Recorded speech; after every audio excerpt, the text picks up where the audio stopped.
వార్తా విశ్లేషణ కార్యక్రమం లైవ్ షోకి స్వాగతం.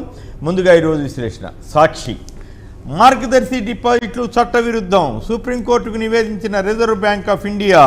సెక్షన్ 45(s)కి వ్యతిరేకంగా డిపాజిట్ల సేకరణ తప్పు. మార్గదర్శి ఇలాగే డిపాజిట్లు సేకరించింది.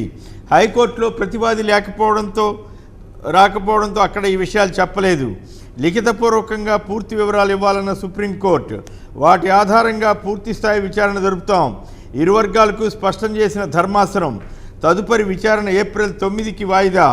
కేసు కోర్టు పరిధిలో ఉండగానే 2000 కోట్ల రూపాయలు మార్గదర్శి వసూలు చేసిందని, అంతకుముందే చట్టవిరుద్ధంగా 2600 కోట్లు సేకరించిందంటూ ఏపీ ప్రభుత్వ న్యాయవాది నిరంజన్ రెడ్డి నివేదన.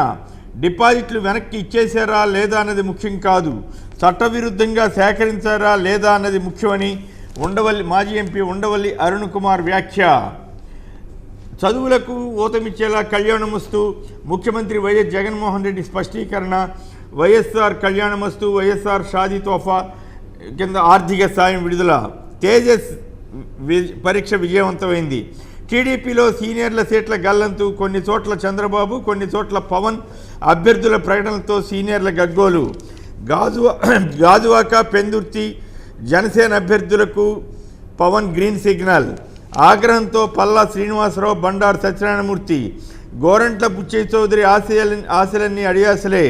ఆయన సీటు రాజమండ్రి రూరల్లో అభ్యర్థిని ప్రకటించిన పవన్. మైలవరంలో దేవినేని ఉమాకు చంద్రబాబు మొండి చేయి. మైలవరంలో వసంత కృష్ణ ప్రసాద్కు సీటు ఇవ్వడానికి చంద్రబాబు నిర్ణయం. జేసీ పరిటాల కుటుంబాలకు ఒక టికెట్తోనే సరి. సో దీంతో తెలుగుదేశం జనసేనల పొత్తు, తెలుగుదేశంలో అంతర్గతంగా గొడవలతోటి గోలగోలగా ఉంది ఆ రెండు పార్టీల్లోనూ. తిరుపతి ఐఐటి, ఐసర్, విశాఖ ఐఐఎం ప్రారంభం. వర్చువల్ విధానంలో జాతికి అంకితం చేసిన ప్రధాని మోడీ.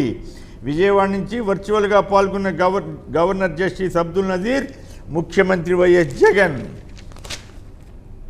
నైపుణ్య శిక్షణా కేంద్రాలతో సత్ఫలితాలు వస్తాయని కేంద్ర ఆర్థిక మంత్రి నిర్మలా సీతారామన్ అన్నారు.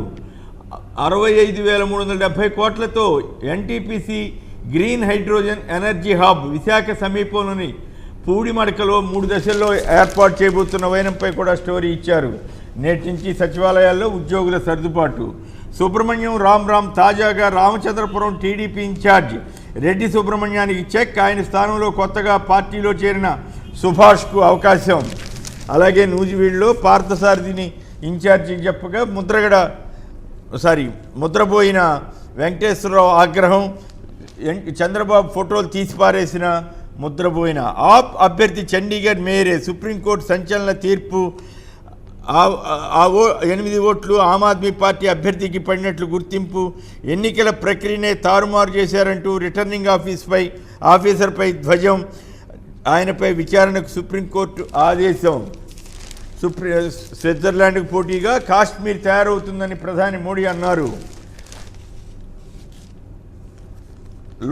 లోకేష్ స్థాయికి మించి విమర్శలు చేస్తున్నారని మంత్రి అమర్నాథ్ ధ్వజమెత్తారు. అసెంబ్లీ నుంచి పారిపోయి ఇప్పుడు సవాల్ చేస్తావా అంటూ చంద్రబాబుపై కొడాలి నాని ఫైర్. ఇక ఈనాడు చూస్తే పత్రికలపై పగబట్టిన వైకాపా అంటూ ఈ పత్రిక అర్ధ పేజీని అచ్చంగా దానికే కేటాయించింది.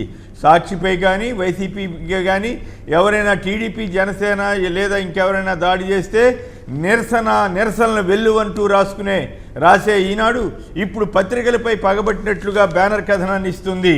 అంతేకాకుండా రోజు ఈనాడు పత్రిక వైసీపీ ప్రభుత్వం పైన, వైసీపీ నేతల పైన ఇష్టారాజ్యంగా దాడి చేస్తూ అరాచకంగా వ్యవహరిస్తున్నప్పటికీ కూడా నిరసనలు చెప్పకూడదన్నట్లుగా ఈ పత్రిక రాస్తోంది. అయితే ఎవరు కూడా దాడుల్ని సమర్థించరు, అది వేరే విషయం. కానీ ఈనాడు తన వైఖరిని మార్చుకోకుండా రోజు నిత్యం ఇదే గోలతోటి వార్తలు రాస్తోంది. బొత్సాకు పోటీగా గంట. టీడీపీ కొత్త వ్యూహం. తాజా మాజీ విద్యాశాఖ మంత్రుల సమరమేనా అంటూ చీపురుపల్లి నుంచి గంటా పోటీ చేసే అవకాశం అంటూ రాశారు. ఎస్డిటి పోస్టులకు బీడీ అభ్యర్థుల అంటూ ఏ విధంగా అనుమతిస్తారంటూ హైకోర్టు వ్యాఖ్య చేసిందంటూ ప్రముఖంగా ఇచ్చారు. వైకాపా ఎన్నికలలో ఓడిద్దామంటూ తెలుగుదేశం ఆధ్వర్యంలోని ఏపీ సర్పంచుల సంఘం చేసిన తీర్మానాన్ని సైతం ప్రముఖంగా ఇచ్చారు. అయితే ఈనాడు పత్రికలో మార్గదర్శి డిపాజిట్లు చట్టవిరుద్ధం అన్న వార్తకు మాత్రం ఎక్కడా కనిపించకుండా జాగ్రత్త పడ్డారు. దీన్ని బట్టే వీళ్ళ వార్తా పత్రికల తీరుతెన్నులు అర్థం చేసుకోవచ్చు. ఇక ప్రజాశక్తికి వెళ్తే మతోన్మాద బీజేపీ, దానికి మద్దతు ఇచ్చే టీడీపీ జనసేన కూటమి నిరంకుశ వైసీపీలను ఓడించండి అంటూ సిపిఐ సిపిఎం రాష్ట్ర సదస్సు పిలిపించిందంటూ బ్యానర్ కథనాన్ని ఇచ్చారు. బహుశా సిపిఐ కూడా జ్ఞానోదయం అయినట్లుంది. టీడీపీ చొక్కా పట్టుకుని తిరిగితే లాభం లేదు, వాళ్ళు బీజేపీపై వెళ్ళిపోతున్నట్లుగా వాళ్ళు ఫీల్ అవుతున్నట్లున్నారు. వాళ్ళు ఆ వార్త రాశారు. ఈ అన్స్ India days of exploitation and dynastic rule over అంటూ ప్రధాని మోడీ చేసిన వ్యాఖ్యలను ప్రముఖంగా ఇచ్చారు. SC declares AAP candidate winner in the court.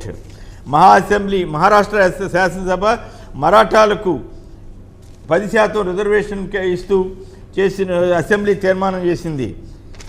ఇక తెలంగాణ విషయం చూస్తే సాక్షి తెలంగాణలో మార్గదర్శి డిపాజిట్లు సేకరణ చట్టవిరుద్ధం అన్న వార్తకు ప్రాముఖ్యత ఇచ్చారు.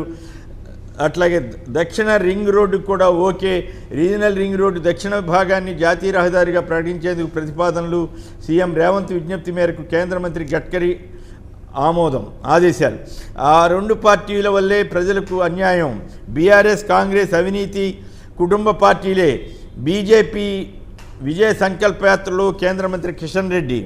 ఇక తెలంగాణలో మహాజాతరకు అంతా సిద్ధం, నేటి నుండి 4 రోజుల పాటు మేడారం వేడుకలు అంటూ స్టోరీ ఇచ్చారు. ధరణి స్థానంలో త్వరలో కొత్త వెబ్ పోర్టల్ను తీసుకురావడానికి చర్యలు తీసుకుంటున్నామని రాష్ట్ర మంత్రి శ్రీధర్ బాబు వెల్లడి.